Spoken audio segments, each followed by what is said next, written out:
All right, we will conclude this week on coordination compound geometries. So here are 3 different examples of coordination complexes, right? Cobalt bound coordinating water molecule ligands, chromium coordinating 3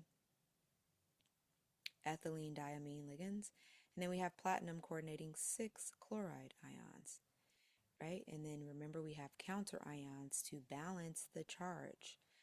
So look, for this cobalt complex, we have 2 chloride ions minus 2 charge is going to balance out that 2 plus charge.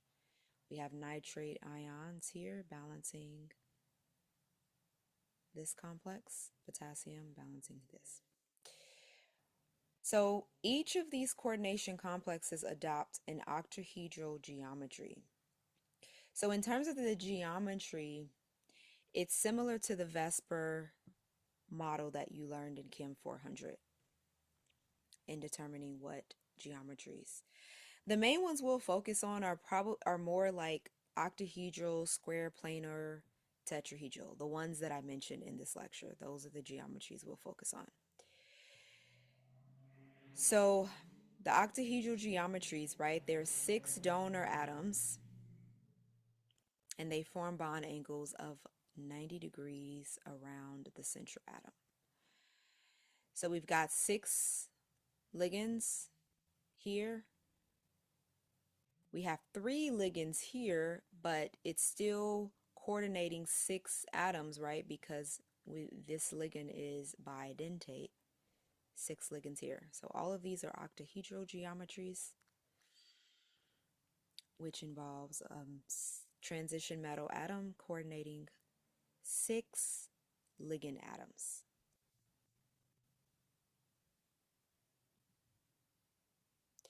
So important note, only the ligands within the coordination sphere affect the geometry around the metal center, the coordination sphere. In other words, we ignore the counter ions. The counter ions do not dictate the geometry of the coordination compounds. So here's examples of a transition metal coordinating 4 different ligands. So zinc coordinating 4 different cyanide ligand molecules can adopt a tetrahedral geometry. And then we have platinum coordinating 2 chloride ions and 2 ammonia ions, which has a square planar geometry.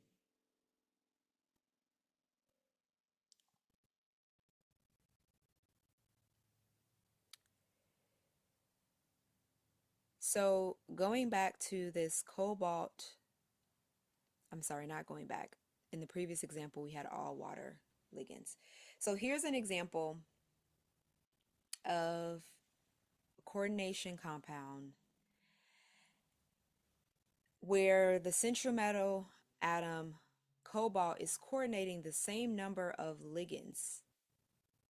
The molecular formula is the same, but the spatial arrangement is different. The spatial arrangement is different. So if we look here, the chloride ions are in a trans position, right? They are 180 degrees around this metal atom. And then the chloride atoms here are in the cis conformation. And what I want to highlight here is that even though the molecular formula is the same, this difference in spatial arrangement result in different properties. So the colors that these 2 coordination complexes give off are actually different, right? In the cis form, it's violet, and in the trans form, it's green. And this is going back to that shape-shifting characteristics of transition metals that I was talking about. Really cool. So here's another example where we have cobalt in coordination with ethylene diamine or two chloride ions. So these are two cis, these are optical isomers of each other. And then we have the trans isomer, the trans form of this complex. And they have different properties, right? The trans form has different properties than the cis form.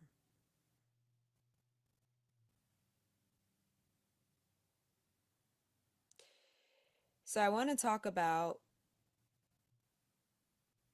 some examples or some cool applications of these coordination compounds in technology and other applications. So here is a chemist highlight, Dr. Deanna D. Alessandro, who's a functional materials research. So her research is interdisciplinary, right? It touches on inorganic, physical chemistry, and engineering, and she focuses on transition metals. Her research focuses on transition metals. So this is an example of her work where she has studied catalytic converters that will change carbon dioxide emissions from power plants into useful products like the one shown here, and it can also be found in cars. So she's using, her work is studying transition metals to create new systems that can power cars or just essentially convert energy into different forms. So here's her website here if you want to know more about her research.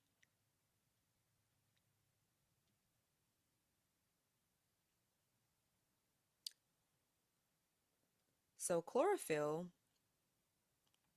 common coordination complex found in nature, right? That is responsible for the green color that we see in plants, in the grass.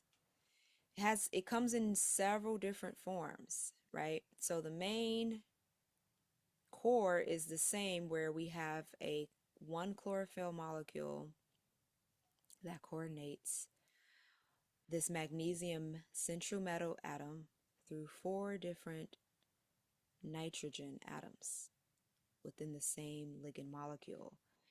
It can come in several forms in that these groups, we call them constituent groups, right? On the outside here can differ, but the central core is the same. Phthalocyanine blue involves this square planar structure. We have a copper coordinating the four nitrogen molecules, or I'm sorry, four nitrogen atoms within this phthalocyanine blue molecule, which is present in some blue dyes. So two examples that are found in nature. Another example, hemoglobin. So this is what's called a molecular model, or what I mean by molecular model is the structure was determined probably using X-ray crystallography, and then we can use computational software to visualize it in this form. So hemoglobin has these four protein units that are colored differently, and each of these subunits have an iron center that's attached to a heme ligand that's shown in red.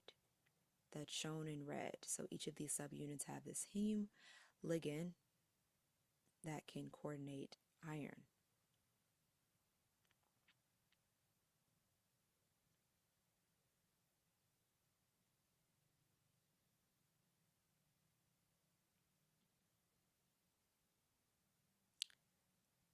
Last example that we'll talk about is EDTA. So this is a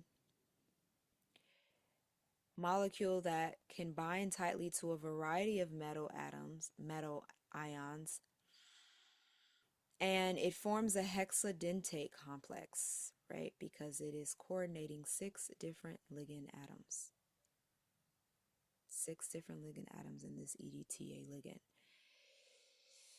EDTA has many applications, from pharmaceuticals, right, to paper production, textiles. It can be formed in detergents. So this one ligand has several different applications because of its metal coordination properties. So we will pause here, and next week we will look more into what's happening at a molecular level within these coordination complexes, specifically crystal field theory, which is the theory that describes the bonding that's happening in these coordination complexes. So read up on that. All right, later.